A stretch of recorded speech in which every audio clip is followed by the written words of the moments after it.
ठीक है, आ रही है आवाज वगैरह, क्लियर है सब? शुरू करते हैं, ठीक है। कहां तक पढ़ लिया था हमने? इन्वेस्टमेंट फंक्शन चल रहा था हमारा, ऑटोनोमस इन्वेस्टमेंट और इंड्यूस्ड इन्वेस्टमेंट, इसको हमने डिस्कस कर लिया था, तभी है ना यहाँ पे। ठीक है, इंड्यूस्ड इन्वेस्टमेंट और ऑटोनोमस इन्वेस्टमेंट को हमने डिस्कस कर लिया था। इसके आगे हमारा है आगे concept number 11, determinants of investment. ठीक है, हो सकता है आप लोगों के कुछ स्कूल में टीचर ये बोलें कि ये सिलेबस में नहीं है, बट आप पढ़ लो, काम की चीज है और काफी अच्छी है और है बुक के अंदर इसलिए, और ऐसा कहीं सीबीएसई में नहीं लिखा है कि सिलेबस का पार्ट नहीं है। ठीक है, तो डिटर्मिनेंट्स ऑफ इन्वेस्टमेंट डिस्कस करेंगे। इन्वेस्टमेंट के जो डिटर्मिनेंट्स हैं वो कौन कौन से हैं, मतलब इन्वेस्टमेंट कौन कौन सी वैल्यू से इफेक्ट होता है। ठीक है ना, कौन सा इन्वेस्टमेंट की बात कर रहे हैं यहाँ पे? प्राइवेट इन्वेस्टमेंट की। कौन कौन से फैक्टर्स पे वो डिपेंड करता है, जो प्राइवेट इन्वेस्टमेंट होगा वो कौन कौन से फैक्टर्स पे डिपेंड करेगा, इन्वेस्टमेंट करना चाहिए या नहीं करना चाहिए, वो किन किन बातों पे डिपेंड करता है, तो उसको हम समझेंगे इसको ध्यान से। ठीक है, नोटबुक निकालो, मैं कॉपी में ही लिखवाऊंगा, इसकी जो भी बातें हैं थोड़ी बहुत वो हम नोटबुक में लिख लेंगे सारी। सर कौन सा निकालो टॉपिक तभी। चल रहा है? Concept 10, determinants of investment.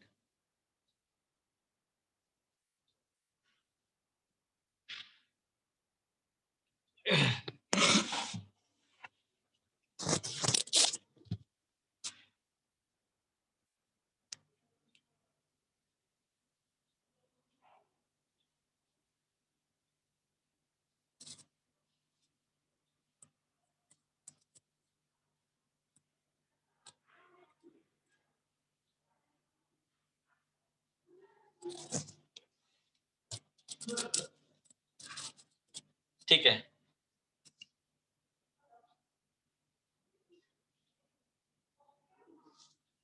देखो यहाँ पे कॉन्सेप्ट नंबर 11 लिखते जाओ साथ साथ। Concept 11, determinants of investment.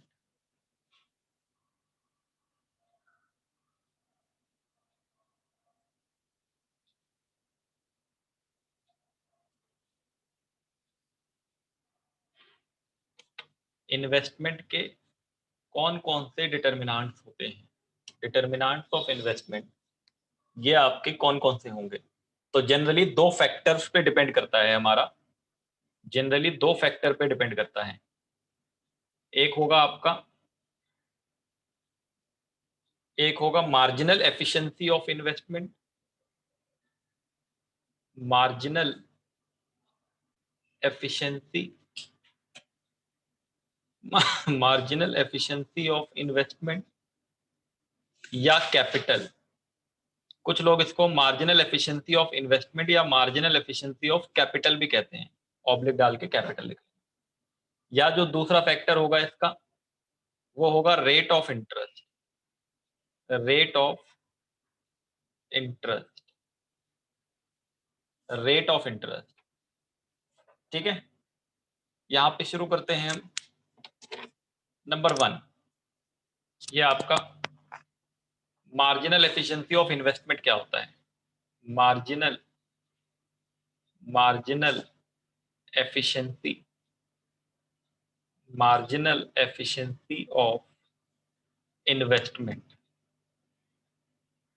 Marginal efficiency of investment, इसको हम MEI कहते हैं, याद है? ये सॉरी कि जो शॉर्ट फॉर्म है वो MEI, और मार्जिनल का मतलब याद है किसी को?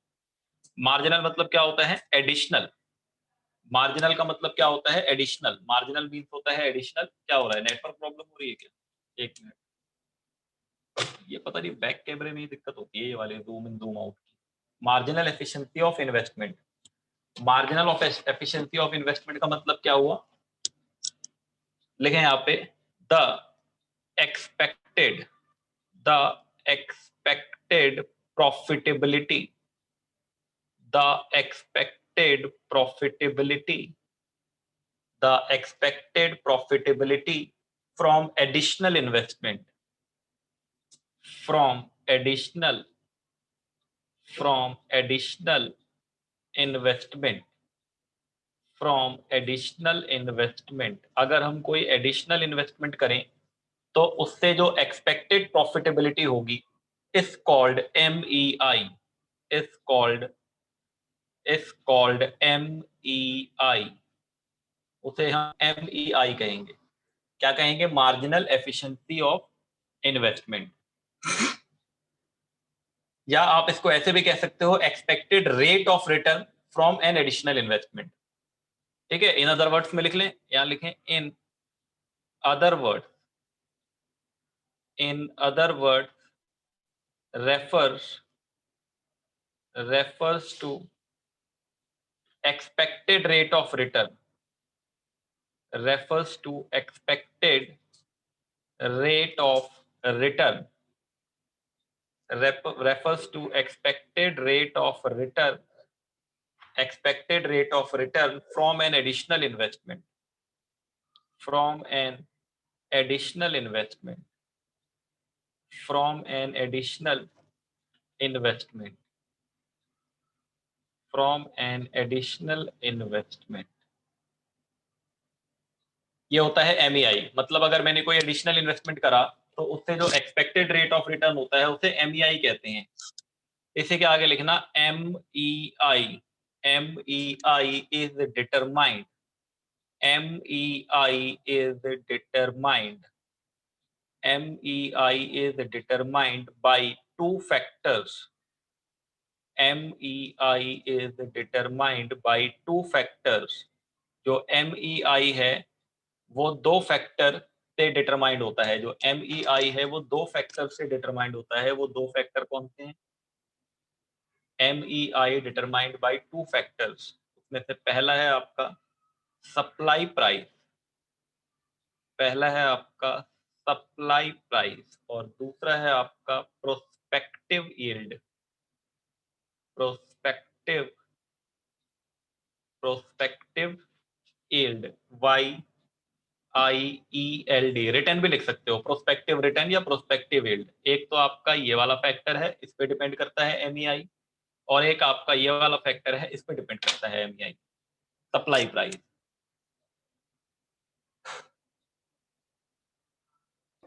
सर इन अदर वर्ड्स के आगे क्या लिखा है? कहाँ पे? ये in other words refers to expected rate of return from an additional investment, from an additional investment.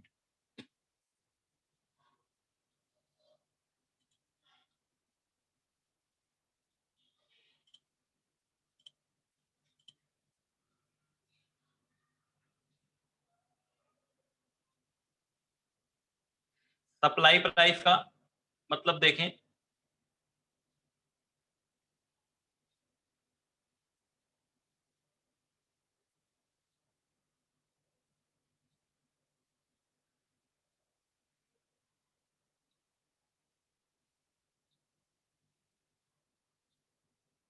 देखो सप्लाई प्राइस का मतलब क्या होता है? Expenditure made, expenditure made, expenditure made on capital goods, या कैपिटल एसेट लिख लो, on capital asset, expenditure made on capital asset, या कैपिटल गुड भी लिख सकते हो, कोई प्रॉब्लम नहीं है। Capital asset at the time of initial investment, at the time of initial investment, at the time of initial investment, at the time of initial investment, also called replacement cost, also called replacement cost। इसको replacement cost भी कहते हैं। मतलब नया पुराना asset हटा के कोई नया एसेट हम लगाते हैं जब बिजनेस में, तो रिप्लेसमेंट कॉस्ट कहलाती है। वो पुराना वाला हटाया, नया वाला लगा। अभी मैं एग्जांपल लिखूंगा यहाँ पे, एक बार लिख लो पहले। Expenditure made on capital asset या capital goods at the time of initial investment. Initial investment के टाइम पर जो इन्वेस्टमेंट करते हैं, हम पैसा लगाते हैं, उसे सप्लाई प्राइस कहते हैं, उसे सप्लाई प्राइस कहते हैं। एग्जांपल लिख लें, इसी के नीचे एरो बना के मान लो for example, for example, for example if a machine, if a machine, for example if a machine of rupees 20,000 is replaced in place of an old machine, in place of an old machine। अगर हमने मान लो कोई पुरानी machine थी, उसकी value मैं नहीं बता रहा आपको कितनी है, उसकी जगह पे हमने कोई नई मशीन रिप्लेस करी और जो नई मशीन हमने लगाई है उसकी वैल्यू है 20,000 रुपए, उसकी वैल्यू कितनी है 20,000 रुपए। तो then rupees 20,000 is the supply price, जो रुपीज 20,000 होगा वो सप्लाई प्राइस होगा। Rupees 20,000 is the supply price. ये जो 20,000 रुपए होगा आपका, यह आपका सप्लाई प्राइस होगा। ठीक है, सप्लाई प्राइस का मतलब होता है जो पुराना एसेट हटा के नया एसेट हम लगाते हैं, तो जो नए वाले एसेट की वैल्यू होती है उस वैल्यू को सप्लाई प्राइस कहते हैं, जिसे रिप्लेसमेंट कॉस्ट भी कहते हैं। प्रोस्पेक्टिव यील्ड का मतलब होता है refers to net return. Prospective yield का मतलब होता है refers to net return, net return का मतलब बहुत ध्यान से देखना है, नेट है ये, ग्रॉस नहीं है। नेट रिटर्न का मतलब net of all cost, bracket में लिख लो नेट ऑफ ऑल कॉस्ट, सारी कॉस्ट हटाने के बाद, net of all cost comma expected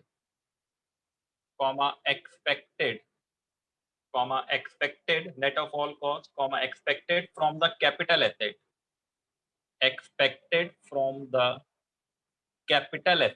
जो कैपिटल एसेट हमने लगाया है उससे, expected from the capital asset over it's life time,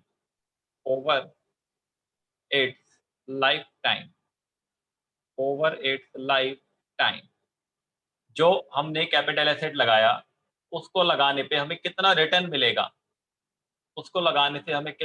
मिलेगा, उस रिटर्न को हम प्रोस्पेक्टिव यील्ड या प्रोस्पेक्टिव रिटर्न कहते हैं। जैसे फॉर एग्जांपल इसका भी लिख लेते हैं। फॉर एग्जांपल यहाँ पर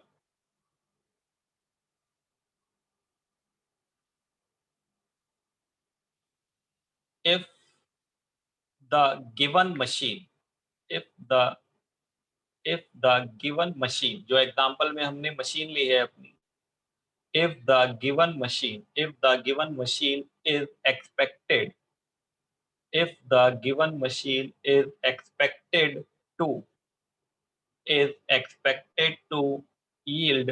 yield का मतलब होता है return, is expected to yield receipt of rupees 2,400, 2,400 रुपए का रिसीट मिलेगा हमें, 2,400 रुपए का रिसीट मिलेगा। एंड रनिंग एक्सपेंस, और मशीन को चलाने में जो खर्चा होगा, एंड रनिंग एक्सपेंस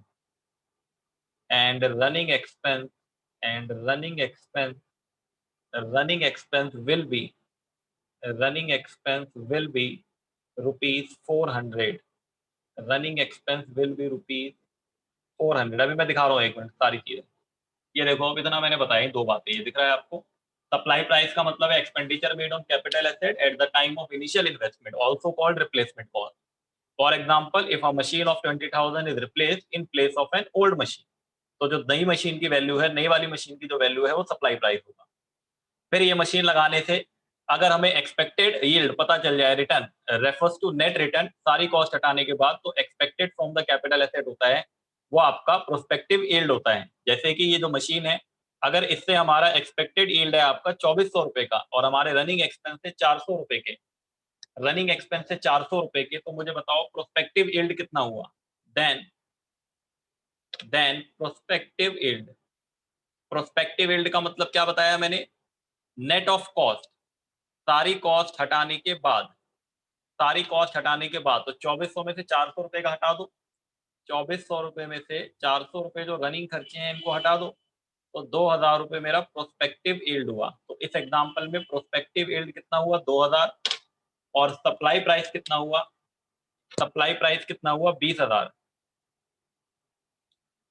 यहां तक लिख लिया सबने, तो बताओ अगले पेज पे आए।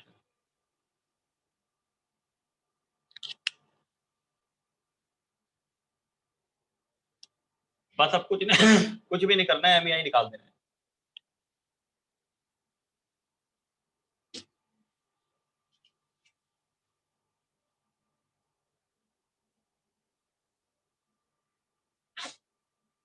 करें आगे, यहां तक हो गया सबका? सर एक सेकंड। हाँ।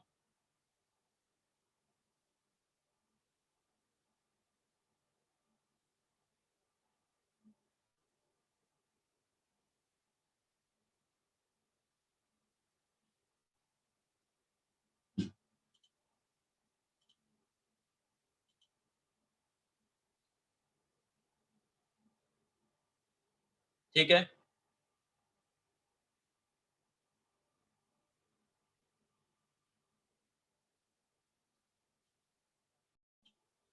ठीक है, हो गया। मार्जिनल एफिशिएंसी ऑफ इन्वेस्टमेंट देखो कैसे निकलेगा, समझ गए आप लोग, एक्सपर्ट हो। मार्जिनल एफिशिएंसी ऑफ इन्वेस्टमेंट, जो हमने 20,000 रुपए की इन्वेस्टमेंट करी है उसका MEI, तो अगर मुझे MEI कैलकुलेट करना होगा तो मैं अपने प्रोस्पेक्टिव यील्ड, जो मेरा प्रोस्पेक्टिव रिटर्न होगा, प्रोस्पेक्टिव यील्ड होगा, उसको मैं सप्लाई प्राइस से डिवाइड कर दूंगा, उसको मैं सप्लाई प्राइस से डिवाइड करके 100 से मल्टीप्लाई कर दूंगा। तो मेरा प्रोस्पेक्टिव यील्ड मेरे गिवन क्वेश्चन में 2,000 रुपए है, ₹2000, और सप्लाई प्राइस है ₹20,000 और इनटू में 100, तो ये कितना हुआ? 2 जीरो इधर कट जाएंगे, 2 जीरो इधर कट जाएंगे, ये 10% आ जाएगा। मार्जिनल एफिशिएंसी ऑफ इन्वेस्टमेंट कितना हुआ? 10%। ये मेरा पहला फैक्टर, मतलब 10% का मेरा रेट ऑफ रिटर्न होगा एडिशनल इन्वेस्टमेंट से। जो मैंने 20,000 रुपए की एडिशनल इन्वेस्टमेंट करी है, उस एडिशनल इन्वेस्टमेंट से मुझे 10% रिटर्न मिलेगा हर साल, 10% रिटर्न मिलेगा हर साल। ठीक है, एक फैक्टर और था, ये तो दो, पहला फैक्टर हुआ। यहाँ देखो पीछे चार्ट बनाया था हमने, ये मार्जिनल एफिशिएंसी ऑफ इन्वेस्टमेंट और एक है रेट ऑफ इंटरेस्ट, दोनों पे डिपेंड करता है ना बच्चों, सिर्फ MEI से डिसाइड नहीं होगा, ये भी देखना पड़ेगा हमें।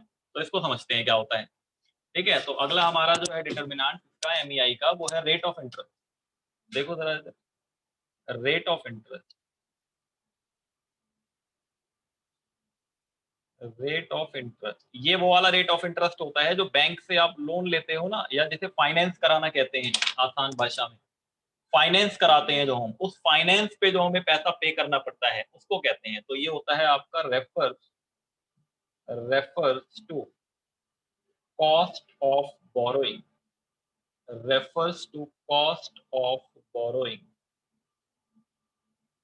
आपने उधार लिया होगा, refers to cost of borrowing money, money money for financing the investment, for financing the investment. आपने इन्वेस्टमेंट को फाइनेंस कराने के लिए, आपने इन्वेस्टमेंट को फाइनेंस कराने के लिए कुछ पैसा बोरो करा होगा, कितना नीचे करो, पूरा तो दिख रहा है, उसको रेट ऑफ इंटरेस्ट कहते हैं। इन्वेस्टमेंट को फाइनेंस करने के लिए जो पैसा उधार लिया होगा उसे रेट ऑफ इंटरेस्ट कहते हैं। ठीक है,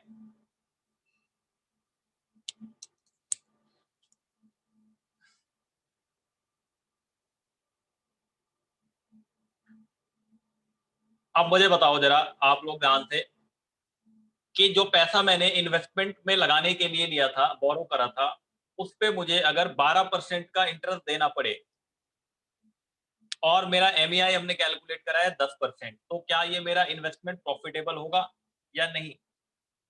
क्या ये प्रॉफिटेबल होगा या नहीं? नहीं होगा प्रॉफिटेबल, ठीक है ना, क्योंकि आपको जो रेट ऑफ रिटर्न मिलेगा वो मिलेगा 10%। हाँ कौन कह रहा है उत्तम? हाँ नहीं, जो रिटर्न मिलेगा वो 10% और जो जाएगा हमारे पास से बैंक को वो 12%। तो कहां से प्रॉफिटेबल हुआ?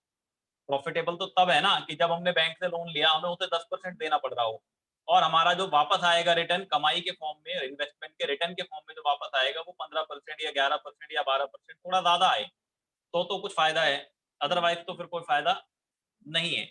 ठीक है, तो एक नोट लिख लो, अब relationship between MEI and ROI, note लिख लो, relationship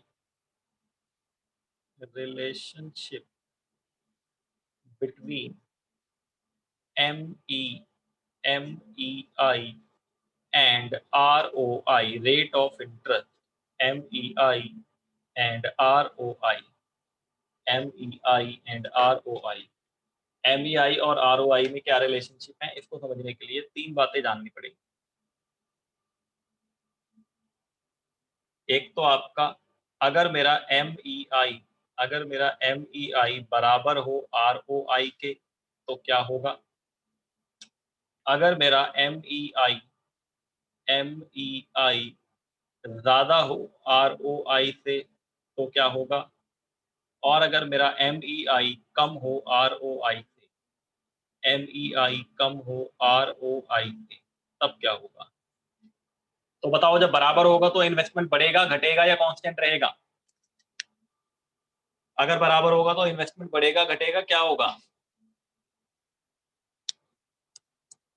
अगर बराबर होगा तो sir investment will neither increase not decrease, लिख लो, investment will neither increase nor decrease, ना तो बढ़ेगा ना घटेगा। इन्वेस्टमेंट विल बी इंक्रीज, अगर मेरा एक्सपेक्टेड रिटर्न ज्यादा है और ROI मुझे कम पे करना पड़ रहा है तो मेरा इन्वेस्टमेंट बढ़ जाएगा। तो इन्वेस्टमेंट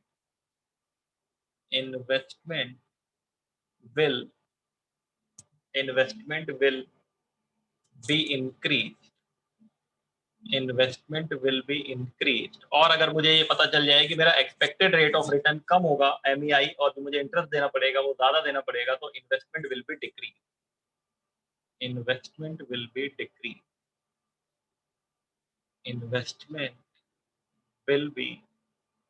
डिक्रीज।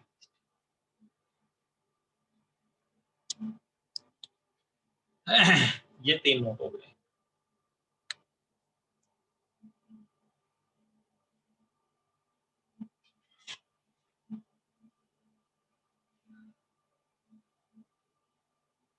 मतलब अगर MEI मोर देन ROI होगा तो प्रॉफिटेबल की सिचुएशन होगी, और इन्वेस्टमेंट कंटिन्यू रहेगा। ठीक है, यहाँ तक बातें क्लियर है।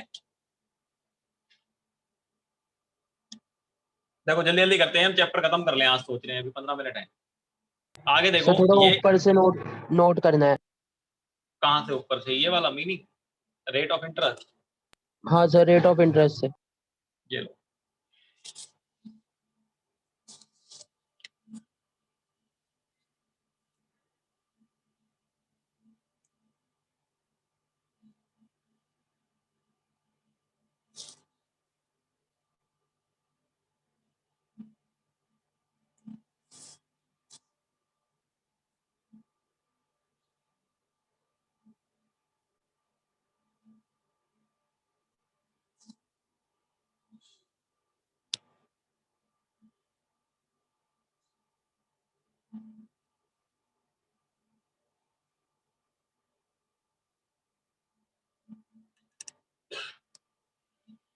चले आगे।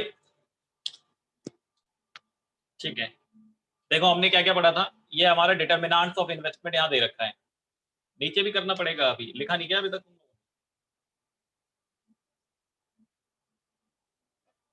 MEI इक्वल टू ROI होगा अगर, तो investment will neither increase nor decrease. MEI more than ROI होगा, investment will be increase. MEI less than ROI होगा तो इन्वेस्टमेंट विल बी डिक्रीज।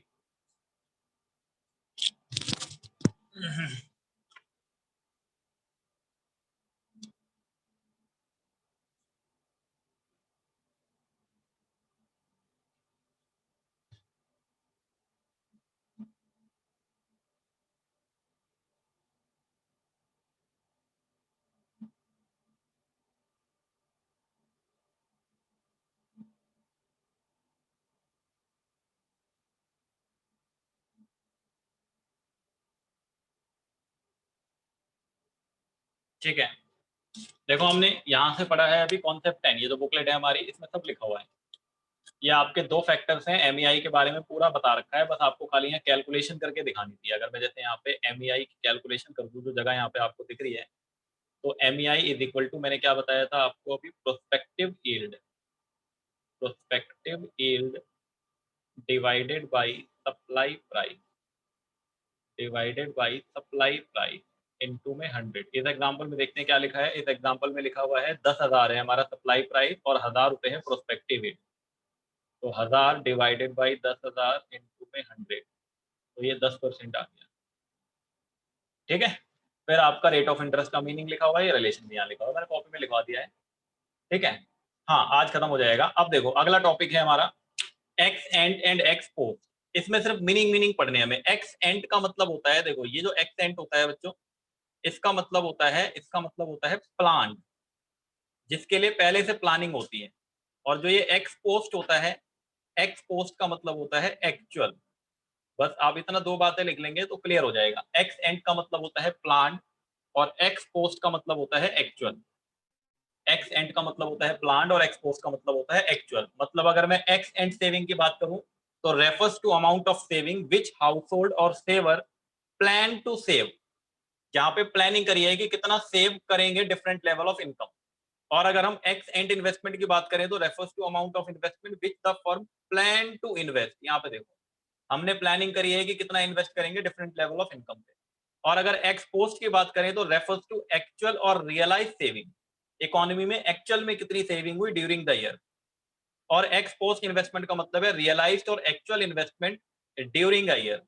तो जो हमारा आगे का एनालिसिस होगा वो दोनों के दोनों एनालिसिस, जो अगला चैप्टर होगा वो एक्स एंड पे डिपेंड करेगा। हमें एक्स पोस्ट पढ़ना ही नहीं है, हमारा एक्स एंड सेविंग और एक्स एंड इन्वेस्टमेंट जहां पे इक्वल होगा वहीं पे इक्विलिब्रियम होगा।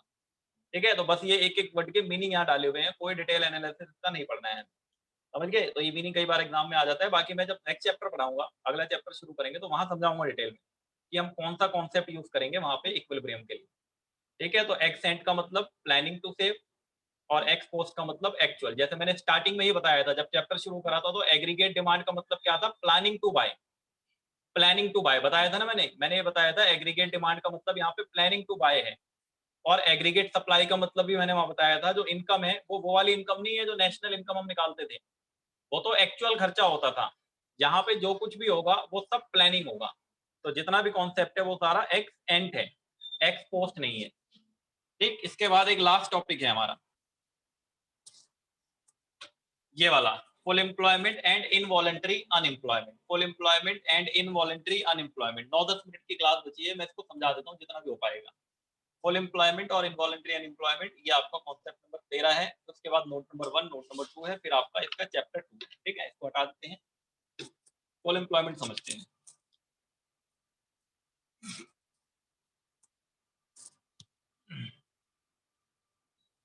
ना ना रिज्वाइन नहीं करना, अभी बंद कहाँ हुई, अभी तो क्लास चल रही है। देखो फुल एम्प्लॉयमेंट है अगला हमारा, पूर्ण रोजगार जिसे कहते हैं। फुल एम्प्लॉयमेंट का मतलब आप लोग वैसे इंडियन इकोनॉमिक्स में भी पढ़ चुके हैं। नहीं 10 मिनट में ये खत्म हो जाएगा, फिर रिज्वाइन नहीं करना। आज टेस्ट होगा, ये चैप्टर कंप्लीट हो गया, इसका टेस्ट होगा। ठीक है, टेस्ट फ्राइडे को क्लास भी होगी, टेस्ट भी होगा, दोनों चीज होगी। देखो यहाँ पे फुल एम्प्लॉयमेंट जान रहे थे हम। फुल एम्प्लॉयमेंट का मतलब क्या होता है, यहाँ पे दो अलग अलग थ्योरी होती है, एक क्लासिकल थ्योरी और एक केंद्रीय थ्योरी। हम केंद्रीय थ्योरी पढ़ रहे हैं यहाँ पे, केन्स की थ्योरी। फुल एम्प्लॉयमेंट का मतलब जितने भी लोग काम करने के willing and able to work, वो काम करने के लिए तैयार हैं और काम करने के एबल भी हैं, उन्हें एग्जिस्टिंग वेज रेट पर एक जॉब मिल जाती है, एक काम मिल जाता है, तो वो फुल एम्प्लॉयमेंट की सिचुएशन होती है। ठीक है, देखो यहाँ पे फुल एम्प्लॉयमेंट की डेफिनेशन की अगर हम बात करें तो 3 अलग अलग डेफिनेशन लगी है, मैं एक पढ़ दे रहा हूँ। Full employment refer to the situation in which all those people who are willing and able to work at the existing wage rate gets work without any undue difficulty, किसी डिफिकल्टी के बिना, किसी डिफिकल्टी के उन्हें existing wage rate पर अगर काम मिल जाता है तो उसे फुल एम्प्लॉयमेंट की सिचुएशन कहते हैं। क्लासिकल थ्योरी में अलग होता था, क्लासिकल पे नहीं जा रहे हम, केन्जियन की बात कर रहे हैं। मुझे कोई बच्चा ये बताओ, क्या फुल एम्प्लॉयमेंट का मतलब 100% एम्प्लॉयमेंट है, या उसको ये कह लो 0% अनएम्प्लॉयमेंट? ये है फुल एम्प्लॉयमेंट का मतलब, यस और नो?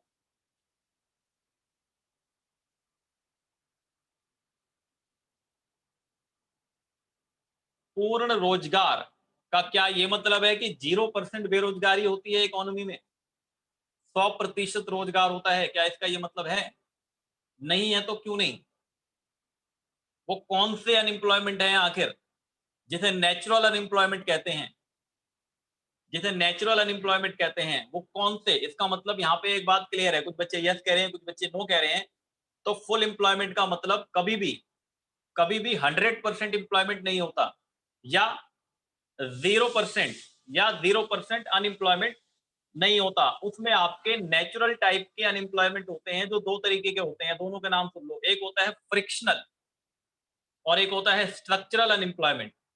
फ्रिक्शनल अनएम्प्लॉयमेंट वो होता है जब आप एक नौकरी छोड़ते हो और दूसरी नौकरी पकड़ते हो, तो नौकरी छोड़ने और नौकरी पकड़ने के बीच में जो डिफरेंस होता है, टाइम गैप, उसको फ्रिक्शनल अनएम्प्लॉयमेंट कहते हैं। उसको क्या कहते हैं? Frictional unemployment. बात समझ आ गई? एक नौकरी छोड़ी और दूसरी नौकरी पकड़ी आपने, तो एक नौकरी छोड़ने और दूसरी नौकरी पकड़ने के बीच में जो डिफरेंस होता है उसे क्या कहते हैं? Frictional unemployment. जनरली होता है ऐसा कि हमारी जॉब चली जाती है, फिर हम दूसरी जॉब ढूंढते हैं, और दूसरी जॉब ढूंढने में कभी हमें 2 दिन, कभी 5 दिन, कभी 1 महीना, कभी 2 महीने, कभी कभी 6 महीने भी लग जाते हैं। तो उस पीरियड में हम अनएम्प्लॉयड रह जाते हैं, लेकिन हम काम करने के एबल भी हैं और हम काम करने की विलिंगनेस भी रखते हैं, लेकिन हमें एग्जिस्टिंग वेज रेट पे काम नहीं मिल पा रहा। तो इसका मतलब क्या हुआ कि वो अनएम्प्लॉयमेंट तो है, तो कौन सा अनएम्प्लॉयमेंट है? वो नेचुरल, जिसको फ्रिक्शनल कहते हैं। फिर आपका है स्ट्रक्चरल, जो डिमांड और सप्लाई में मिसमैच ना होने की वजह से होता है। स्ट्रक्चरल का मतलब, जैसे मान लो कोई प्रोडक्ट मैन्युफैक्चर होता है, अचानक से उसकी टेक्नोलॉजी चेंज हो जाए, और हमें काम आता था पुरानी टेक्नोलॉजी पे, अब आ गई है नई टेक्नोलॉजी, तो पहले हमें नई सीखनी पड़ेगी, तब हमें काम मिलेगा मार्केट में। तो पहले हम नई टेक्नोलॉजी सीखेंगे, उस पीरियड तक हम बेरोजगार रहेंगे, और फिर हम सीख लेंगे तो हमें काम मिलेगा। बहुत से टीचरों के साथ हुआ है बच्चों इस बार ऐसा। बहुत से जो पुराने टीचर हैं, या ये कह लो जो थोड़े एजेड, जो आपके सीनियर टीचर हैं, उनको ऑनलाइन का उतना ज्यादा आइडिया नहीं था, तो वो नहीं पढ़ा पा रहे थे स्टार्टिंग में। अप्रैल, मई, जून, उनके 3 महीने बेकार चले गए। फिर उन्होंने सोचा सीख लेते हैं और पढ़ाना शुरू करते हैं, तो 3 महीने तक हो सकता है वो अनएम्प्लॉयड रह गए हों।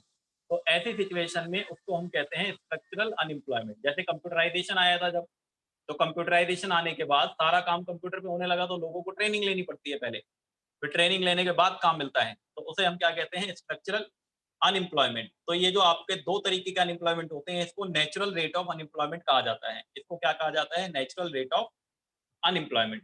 तो ये तो फुल एम्प्लॉयमेंट की बात हो गई, फुल एम्प्लॉयमेंट का मीनिंग। और उसके बाद मैंने एक नोट आपको ये बताया कि फुल एम्प्लॉयमेंट का मतलब बिल्कुल ये नहीं है कि 100% एम्प्लॉयमेंट होगा। प्राइवेट टीचर की बात कर रहा हूँ, सब स्कूल वाले नहीं, स्कूल वाले तो मजे में होते हैं, उनकी तो सैलरी आती रहती है, और स्कूल वालों को भी सैलरी नहीं मिल रही, तभी तो तुम लोगों के टीचर सही से पढ़ा नहीं रहे। उनकी भी सैलरी रोकी हुई है 4-4, 5-5 महीनों की स्कूलों ने, तभी वो इंटरेस्ट नहीं ले रहे दादा। पहले तो लेते ही नहीं थे, अब थोड़ा बहुत कम ही ले रहे होंगे। मैं प्राइवेट टीचर्स की बात कर रहा था, ठीक है। हाँ, स्कूलों में सैलरी नहीं मिल रही है, केंद्रीय केंद्रीय विद्यालय वाले दे रहे हैं, नहीं दे रहे, पता नहीं। सेंट्रल गवर्नमेंट के पास तो पैसा है नहीं बेटा, गवर्नमेंट के पास इतना कम पैसा है ना कि जबरदस्ती चालान काट रही है वो। थोड़ा ध्यान से निकलना अगर घर वाले गाड़ी वाड़ी लेके निकलते हो। कैमरे लगे हुए हैं रोड पे, रेड लाइटों पे कैमरे लगे हैं, कैमरे आपकी स्पीड को वो कर लेते हैं। अब पता नहीं कौन सी टेक्निक है उनकी, खासकर कौन सा एरिया, कनॉट प्लेस वाला एरिया, वहां पे 10-10 हजार के चालान कट रहे हैं, क्योंकि गवर्नमेंट के पास फंड्स की एक कमी है। अभी कल मेरे फ्रेंड का गड़ा, सुबह से परेशान है बेचारा, कह रहा मैं स्पीड में नहीं था, ओवर स्पीड में नहीं था, पता नहीं किस बात का चालान आ गया घर पे। ऑनलाइन आ जाता है चालान, उसमें लिखा होता है कि कैमरे में कैप्चर कर लिया। तो ये सब गवर्नमेंट तब करती है जब उनके पास पैसा कम होता है, तो जानबूझ के चालान काटे जाते हैं। पुलिस वाले पल्सर पे घूम रहे हैं, अपाचे पे, और पीछा करते हैं बिल्कुल 4 किलोमीटर तक। मेरे सामने करा था एक दिन 2 लोगों का, जब तक पकड़ ना ले तब तक पीछा करते रहते हैं, चाहे पेट्रोल कितना लग जाए, क्योंकि गवर्नमेंट के पास फंड की कमी है इस टाइम। ठीक, देखो आगे जल्दी पढ़ते हैं, फिर ये बाद की बातें बाद में कर लेंगे। अब मैं आपको बता रहा था इनवॉलेंट्री। इनवॉलेंट्री का मतलब होता है जो लोग काम करना चाहते हैं एग्जिस्टिंग वेज रेट पर, लेकिन उन्हें काम नहीं मिल पाता। जो लोग काम करना चाहते हैं एग्जिस्टिंग वेज रेट पर, लेकिन उन्हें काम नहीं मिल पाता, उसे इनवॉलेंट्री, अनैच्छिक बेरोजगारी जिसे हिंदी में कहते हैं, इनवॉलेंट्री अनएम्प्लॉयमेंट। क्या है ये? In which all those people who are willing and able to work at the existing wage rate do not get work. वो एग्जिस्टिंग वेज रेट पे काम करना चाहते हैं, लेकिन उन्हें काम नहीं मिल पाता। जैसे आज की सिचुएशन है, अभी लोग काम करना चाहते हैं एग्जिस्टिंग वेज रेट पे, लेकिन डिमांड सप्लाई मैच ना होने की वजह से उन्हें काम नहीं मिल पा रहा। फिर एक आता है आपका वॉलेंट्री अनएम्प्लॉयमेंट। ये वो लोग होते हैं स्पेशल कैटेगरी के जो कहते हैं हमें तो नहीं करना काम, हम काम करने के एबल हैं, हमारे अंदर काम करने की विलिंगनेस भी है, हम काम कर भी सकते हैं लेकिन हम करना नहीं चाहते। तो वो कौन सा होता है? वॉलेंट्री अनएम्प्लॉयमेंट, ऐच्छिक बेरोजगारी। तो मुझे बताओ, जब अनएम्प्लॉयमेंट का डेटा कलेक्ट करा जाता है तो क्या ऐसे लोगों को उसमें शामिल किया जाता है बेरोजगारी में या नहीं? यस और नो? जब बेरोजगारी का परसेंटेज निकाला जाएगा तो ऐसे वाले लोग जो कह रहे हैं हमें काम करना ही नहीं है, क्या इनको काउंट करेंगे बेरोजगारों में? नहीं करेंगे। क्यों करेंगे इनको काउंट? ये तो काम ही नहीं करना चाह रहे ना। इनको काम मिल सकता है लेकिन ये कह रहे हैं हमें नहीं करना, तो फिर ये बेरोजगार में थोड़ी काउंट होंगे। तो अनएम्प्लॉयमेंट में ध्यान रखना, वॉलेंट्री अनएम्प्लॉयमेंट कभी काउंट नहीं होता। यहाँ मेरे पास ना 2 नोट की जगह है, नोट में बाद में लिखवा दूंगा, यहाँ 2 नोट में वही लिखना है, ठीक है? यहाँ पे कहीं लिखा होगा, मैं यहाँ से पढ़ के बता देता हूँ आपको। हाँ, यहाँ लिखा हुआ है voluntary unemployment is not counted while estimating the size of unemployment. Mic on है किसी का? मेरे पास तो नहीं आ रही आवाज। चलो म्यूट कर देता हूँ सबको, ठीक है? मैं क्या बता रहा था आपको कि जो वॉलेंट्री अनएम्प्लॉयमेंट है वो आपका काउंट ही नहीं होगा अनएम्प्लॉयमेंट में, क्योंकि वॉलेंट्री वाले तो वो हो गए आपके, voluntary refers to a situation when a person is unemployed because he is not willing to work at the existing wage rate. वो एग्जिस्टिंग वेज रेट पे काम नहीं करना चाहता, तो वो उसको हम काउंट नहीं करेंगे। मतलब वो करना ही नहीं चाहता, वो कह रहा है नहीं मेरे लिए सैलरी कम है, मैं ज्यादा सैलरी पे करूंगा, या फिर मैं काम नहीं कर रहा, मेरे पास बहुत जायदाद है, बहुत प्रॉपर्टी है मेरे घर दादा बाबा, तो वो कह रहे हैं हम काम ही नहीं करना चाहते, तो वो आपका वॉलेंट्री अनएम्प्लॉयमेंट की सिचुएशन हो जाती है। और एक बात और यहाँ पे समझ लो, अभी 2 मिनट है। फुल एम्प्लॉयमेंट जो आपका है, जो फुल एम्प्लॉयमेंट वाली कंडीशन मैंने बताई ना, एग्जिस्टिंग वेज रेट पे सभी लोगों को काम मिल जाना चाहिए, तो वो टोटल पॉपुलेशन के कंटेक्स्ट में नहीं है, वो लेबर फोर्स के कंटेक्स्ट में है। वो किसके कंटेक्स्ट में है? Labour force. अब सर ये क्या होता है? ये हम एम्प्लॉयमेंट वाले चैप्टर में पढ़ेंगे इंडियन इकोनॉमी। लेबर फोर्स अलग होता है, टोटल पॉपुलेशन अलग होती है, ठीक है ना? तो वो लेबर फोर्स के कंटेक्स्ट में होता है ना, जैसे कि वर्किंग पॉपुलेशन जो होती है कंट्री की, वर्किंग पॉपुलेशन टोटल पॉपुलेशन अलग होती है, उसमें बच्चे और बुजुर्ग भी होते हैं। बच्चे थोड़ी काम करेंगे ना, बुजुर्ग काम करेंगे। तो टोटल पॉपुलेशन नहीं, वर्किंग पॉपुलेशन को लिया जाता है, जिसको लेबर फोर्स कहते हैं। उसके कंटेक्स्ट में फुल एम्प्लॉयमेंट की बात होती है, ठीक है? तो ये चैप्टर हो गया कंप्लीट। इसका होगा टेस्ट पूरे चैप्टर का, ठीक है? न्यूमेरिकल स्टार्ट करेंगे फ्राइडे को, न्यूमेरिकल का टेस्ट अलग से होगा, अभी थ्योरी का होगा फ्राइडे को। और पिछले टेस्ट भूल जाओ थोड़ी देर के लिए, वो मैं दे दूंगा, लेकिन ये वाला उसी टाइम चेक करके दे दूंगा।